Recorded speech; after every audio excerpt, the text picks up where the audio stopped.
Formula 1 is all about precision, and the F1 games are no different. There are so many skills to master if you truly want to be fast, so in this video I'm covering my top 5 tips to make you faster on F124.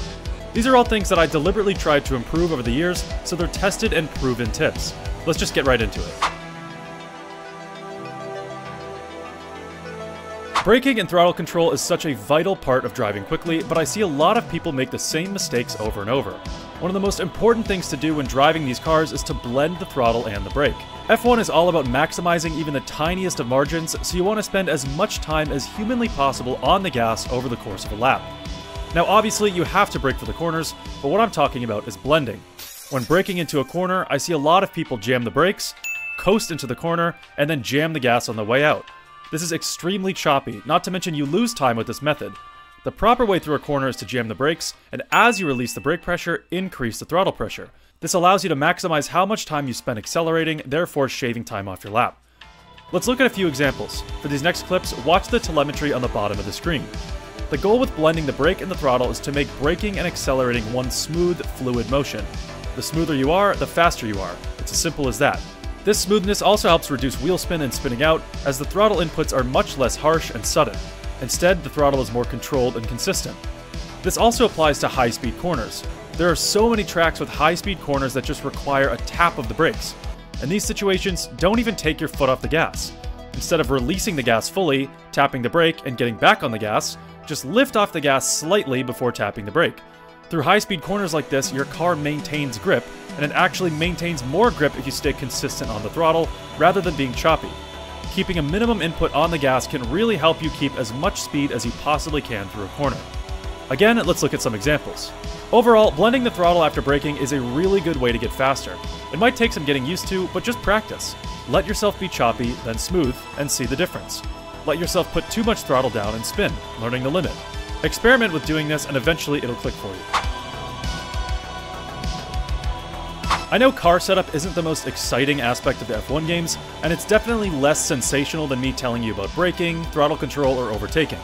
However, car setup is one of the most underrated and overlooked aspects of getting faster on these games. Why do you think all the esports drivers put so much emphasis on their setup? Now obviously, most people watching this video are not aiming to be esports drivers. You're just looking to improve. Let me tell you, car setup is the first thing you need to start with. If you're just using default setups at every track, or just don't really know how to make your setup serve you better, you definitely need to spend time learning about this. So how does car setup help, and what do you need to know? Car setup is vital for allowing the car to serve both your driving style and the track you're on. When comparing a standard game-given setup and a custom setup, you can shave seconds off your lap time. Custom setups allow you to maximize the potential of the car, whereas the default ones kind of cap you at a certain point. Obviously, changing the car setup doesn't just magically make you a better driver, but it makes it easier for you to handle the car. If you find you drive better with more aggressive, oversteery cars, you can have that on every track. If you feel that you prefer more stability and traction throughout a lap, then you can adjust that too. Custom setups allow you to tweak every single aspect of the handling and the performance in order to suit the driver. When you make the car more comfortable and easier to drive, you naturally have more confidence around the track. On top of this, when the setup suits your style, you spend less time in practice learning to fight the car, and more time focusing on learning the track, or where you can push the car more. Now, car setup can be pretty complicated, and it took me a long time to really understand what I was looking for. Sometimes, the descriptions of these sliders just don't make sense, and it can be hard to feel the difference when only tweaking one thing. Luckily, I have a very in-depth video breaking down each aspect of car setup on F124, so check that video out when you're done with this one.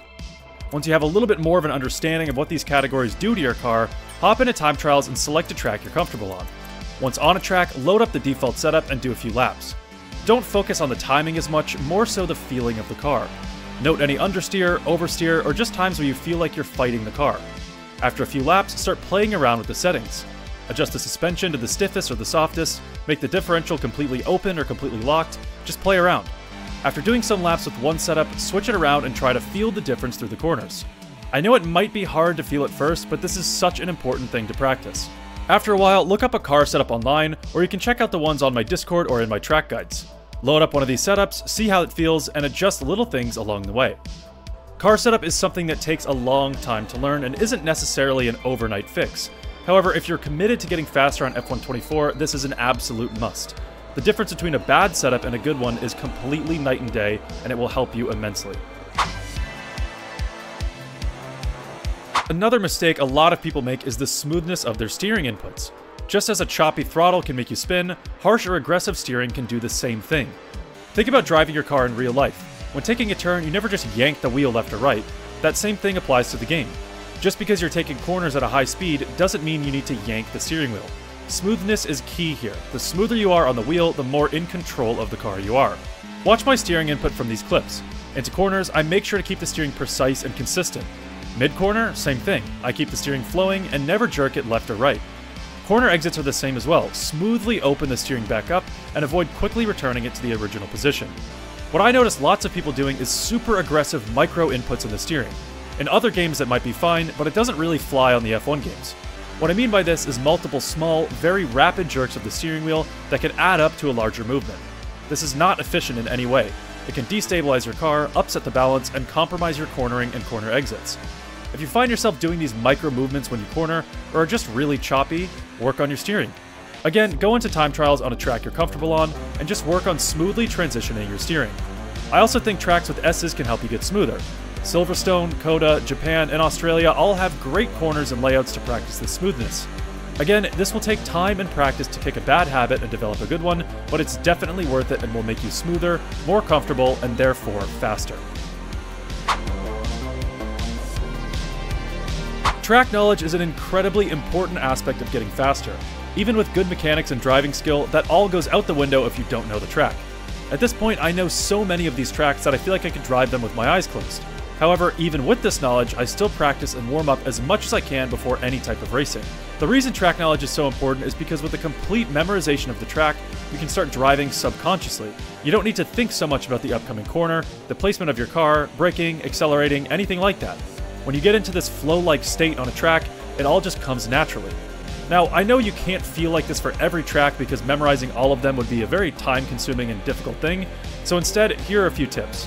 First of all, if you're racing on a new track or just one you're generally unfamiliar with, don't panic. Take a few slow laps and get used to the layout. I like to do a lap at half speed, then one at 3/4 speed, and then one at about 90%. This lets you work your way up to the limit while learning the track at the same time. Also, I like to enable the racing line for my first few laps, especially around a track I've never been on. The racing line can be a good general guide for you to follow at first, and you can see where the general braking points and lines are throughout each corner. After a few laps with it on, disable the racing line and memorize those points. After doing this, it should be easier for you to learn the track more quickly and feel a lot more comfortable. Track knowledge is not only extremely important for getting faster around a lap, but also when racing opponents. Racing can sometimes be a mental chess game against another driver, so knowing where to overtake or go for a move is key. If you overtake right before a DRS zone, then the person you pass might get you back right away. If you go for a move up the inside, but the next corner puts you on the outside, then you might lose that place right away. Sometimes patience is key when overtaking, but a huge part of that is recognizing the track layout and understanding where a move will be the most effective against other drivers. I do also recommend checking out track guides on YouTube before you go racing. I have a lot of track guides for F124 already posted, and I'm planning to do one for every single track on the calendar. On top of this, I have another video about how to master any track. This gives you even more in-depth information about the things I'm talking about here. Track knowledge not only makes you faster, but also gives you an edge over other drivers who are more unfamiliar. Even if they're faster around a lap, good track knowledge can sometimes prove to be more valuable than lap time. Car placement is another very important pointer, and it kind of goes hand in hand with track knowledge. One mistake I notice a lot of people make on the F1 games is just simply placing their car wrong, whether that be lapping on their own or racing against other people. The goal when you're driving is to create the straightest, smoothest line around a track. You want to enter corners as wide as you can, make them as tight as you can, and exit as wide as you can. This gives you more of an opportunity to drive smoothly and stay on the power as much as possible. When entering a corner, especially a hard braking zone or a sharp turn, stick all the way to one side of the track. You want to be as close to the edge of track limits as you can in a lot of scenarios. Turn 1 in Monza is a prime example of this. Into this corner, your left wheel should be almost touching the grass. You want to be all the way to the left side of the track here. If you're all the way to the left, it expands the track for you and gives you a better opportunity for a straighter, more efficient line through the corner. If your car is in the middle of the track, you have to brake more and turn sharper into the corner, and this makes you lose time. This goes for almost every corner on every track. Maximizing the width of the track is an incredibly effective way to maintain as much speed as you can. Now let's take a look at the S's in Japan. Car placement is absolutely vital here. If you go too wide at any of these, it completely ruins your run into the next corner. S's require the car to be on the apex at every turn, widen out and accelerate, and pull into the next corner. When entering these S's, you need to have your car all the way to the right side of the track before pulling in. If your car is closer to the middle, you have to brake more and you end up going wide into the first left. From there, you'll have to brake again, or just accept having a terrible line for the next few corners. This will almost certainly let other cars behind you catch up. Speaking of racing other cars, car placement is key when overtaking or defending. Obviously, when racing other drivers, only one of you can have the ideal line. Usually, the car in front will take that ideal line, forcing you, the car behind, to the inside. However, a lot of these principles about car placement still apply. Even if the car you want to pass is sticking to that ideal line and extending the track, it's still in your best interest to get as close as you can to the outside. I see a lot of people hesitate to get close to other cars when racing side by side in fear of contact or an incident. While I totally understand that, a lot of times it's easy to be overly cautious about the space you give. When a car is on the ideal line and you're going for a move, stick close to that car in order to give yourself the best chance for a decent line through the corner. Car placement is even more important when defending. When someone is behind you and threatening to make a move into the next corner, you have three options. One is to remain on the ideal line, which usually forces them up the inside. This can be good for hard braking zones with sharp corners, as the racing line is most important. You can also switch to the inside and give them the outside, which is good for longer corners, or corners that have an opposite turn coming up, which gives you the better line. Lastly, you can put your car in the middle of the track, which makes overtaking extremely awkward for the driver behind. This forces them to choose a very tight squeeze onto the outside line, or an absolutely extreme inside line where they will have to brake earlier than you. Car placement when lapping alone or racing is extremely important. When lapping alone, it allows you to drive smoother, more comfortably, and faster. When racing others, it allows you to race with your brain and outsmart the competitor. Both of these things are great areas to focus on when getting faster. I know a lot of these tips might not be overnight changes, but practicing them and keeping them in mind when you drive can really make an impact. Once I started implementing these a while ago, I got so much faster on a very consistent basis. While these things might take a little while to get used to, they are surefire ways of improving your lap times and your racing. If you have any more questions about these tips, feel free to leave a comment on this video or join my Discord. Anyway, if you made it this far, thank you very much for watching, and I'll see you in the next one.